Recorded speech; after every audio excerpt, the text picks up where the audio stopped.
What up, what up? It's your boy Q live on WNYO 88.9 FM, Oswego, New York. And you guys are about to listen to an interview that I conducted with Dr. Michael Eric Dyson, the world-renowned author, social critic. He's also a sociology professor at Georgetown University. He came up to SUNY Oswego on September 17, 2009, and shut down the house. So here's an interview that I conducted with him before he spoke to the crowd, and hope you guys enjoy it. Shout out to the Alana crew for setting this up for me, allowing me to, do my thing.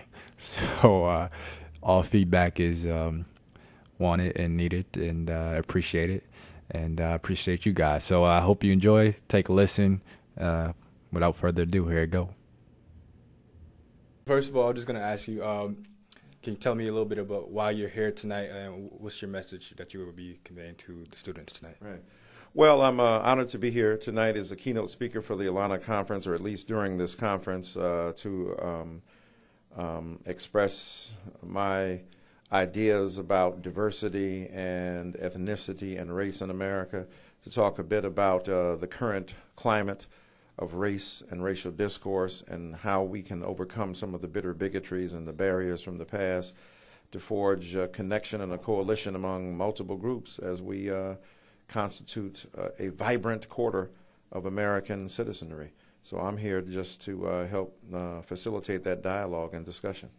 Okay, good. Now, speaking on the current, climate on race issue, President Jimmy Carter recently spoke of saying that the opposition to President Obama's his health care, his plans is rooted in racism. Mm-hmm. What do you feel on that? Yeah, well, I agree with President Carter. I'm sorry that the White House presently can't see that. I'm sorry that President Obama doesn't agree. I don't think most black people agree with him in that. We understand why he has to say it, but dog, it just ain't true. I think Mr. Carter's right. That, of course, there's a lot of political tension and ideological division and bitterness along party lines. But the reality is that race continues to make a big difference in America and continues to drive some of the bitter opposition to the policies of Mr. Obama. I mean, what does being a birther have to do with his policies? What is a watermelon patch or him being considered the rebirth of Hitler? What does taking our country back have to do with, Mr. Obama's policies? There's a great degree of racial baiting going on from Rush Limbaugh and Glenn Beck and a bunch of conservative politicians that really needs to be addressed. And the conscious and unconscious bigotry toward him as a black man heading the nation is right on target from President Carter. And I think that it's unfortunate that the Obama White House can't admit it. Can't tell the truth, can't be courageous enough. They got the hope, they need the audacity. And so I understand it's difficult for Mr. Obama to admit that that's true because he looks like he's being a victim and crying in his beer. But it's not just about you, Mr. Obama, because there are many other black and Latino people out here who are being similarly mistreated. And when you deny that you're being mistreated with obvious racism, they don't have claims either. So there's a lot more at stake than one guy in the White House. So how do you think the opposition should go about opposing the president right now without it seeming, right, out of racism? Well, you can protest and you can, be outraged at what he's doing. I get that. There's no problem with that. But don't let it be rooted in racial discourse. Our country back, cold words, challenging his ability to be president because he wasn't born here, taking your kids out of school, snatching them away from the classroom because Mr. Obama will address them. I mean, political resistance to different ideological positions, fine, but not the racial implication, the racial inference that goes along with all that stuff. So, you can be an American citizen, express your disagreement with Mr. Obama, express your outrage at his policies, but not root your resentment or your anger in racial sentiment. Okay. Now, you're known for, basically finding that connection between hip hop and, basically civil rights era African Americans.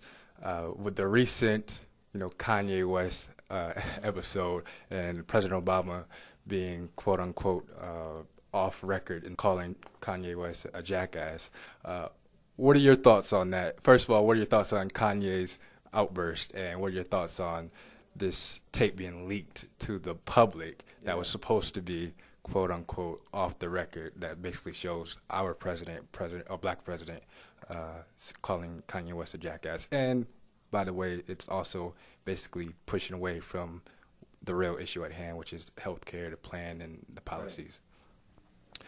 Well, it's unfortunate that, first of all, it was leaked if he said it off the record, but I'm glad it was leaked because it shows again that if Mr. Obama expresses displeasure with a black superstar that a lot of people agree with, that is Mr. Obama's viewpoints about him, then he's hailed as a hero, and thank God he did it. When he made the same comment in judgment against a white policeman, he didn't even call him a jackass. He didn't dismiss him. He just said he was acting stupidly. Boy, he might as well have been brought to his knees. So the black guy who's a superstar can be called a jackass by the president and applauded. Mr. Obama is applauded, but then he calls an anonymous white cop, suggests that he's acting stupidly, and he is just reviled. So you can beat up on a famous black person, but an anonymous white guy, again, has a lot of power.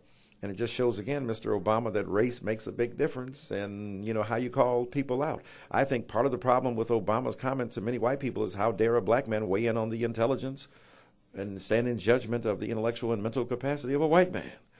So he's roundly booed. Kanye West steps up to the stage to seize the microphone. I was at the VMAs. I was sitting up there with the people from MTV and Viacom. And I must say, I'm a dissenting, viewer of those VMAs in regard to Kanye. I think what he did, whether intentional or not, was unavoidably and unintentionally perhaps courageous. Seize the microphone. Are we tired of mediocre white artists getting the bid over superior black artists? Somebody needs to say it. Seize the damn microphone. What? Are you crazy? My girl had a better video.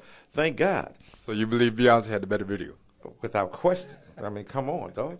So, but that's, heck, Chuck Berry wanted to seize the microphone from Elvis Presley. Little Richard probably wanted to take it from Pat Boone.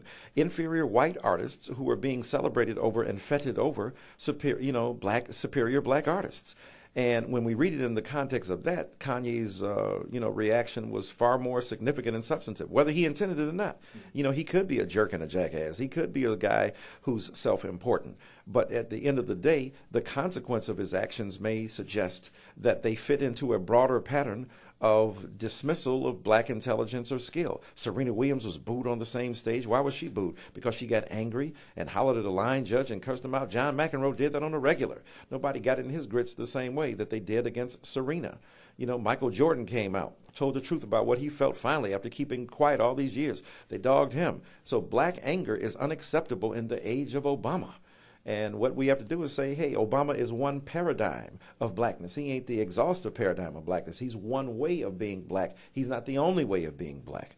And I think that it's unfortunate that we can't have open dialogue and honest dialogue, that the president can't call the white police stupid, but he can call a black superstar a jackass, and not only not be demanded to give an apology, but agreed with. But when he gets on the case of the white police department, boy, he's jammed up in a major way.